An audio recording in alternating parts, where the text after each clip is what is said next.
Love with God channel daily gospel யோவான் நற்செய்தியிலிருந்து வாசகம் அதிகாரம் 7 இறைவார்த்தைகள் 1 முதல் 2 மற்றும் 10 மற்றும் 25 முதல் 30 வரை. இயேசு கலிலேயாவில் நடமாடி வந்தார். யூதர்கள் அவரை கொல்ல வழி தேடிக் கொண்டிருந்ததால் அவர் யூதேயாவில் நடமாட விரும்பவில்லை. யூதர்களின் கூடார விழா அண்மையில் நிகழவிருந்தது. தம் சகோதரர்கள் திருவிழாவிற்கு போன பின் இயேசுவும் சென்றார். ஆனால் அவர் வெளிப்படையாக அன்றி மறைவாகச் சென்றார். எருசலேம் நகரத்தவர் சிலர் இவரைத்தானே கொல்லத் தேடுகிறார்கள்.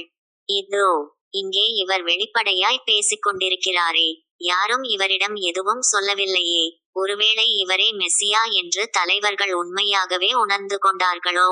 ஆனால் மெசியா எங்கிருந்து வருவார் என்பது யாருக்கும் தெரியாமல் அல்லவா இருக்கும். இவர் எங்கிருந்து வருகிறார் என்பது நமக்கு தெரியுமே என்று பேசிக் கொண்டனர். ஆகவே கோவிலில் கற்பித்துக் கொண்டிருந்தபோது இயேசு உரத்த குரலில், நான் யார்? நான் எங்கிருந்து வந்தேன் என்பவை உங்களுக்கு தெரியும். ஆயினும் நானாக வரவில்லை. என்னை அனுப்பியவர் உண்மையானவர். அவரை உங்களுக்கு தெரியாது. எனக்கு அவரை தெரியும். நான் அவரிடமிருந்து வருகிறேன். என்னை அனுப்பியவரும் அவரே என்றார். இதை கேட்ட அவர்கள் இயேசுவை பிடிக்க முயன்றார்கள். எனினும் அவருடைய நேரம் இன்னும் வராததால் யாரும் அவரை தொடவில்லை. இது ஆண்டவரின் அருள்வாக்கு. இறைவா உமக்கு நன்றி.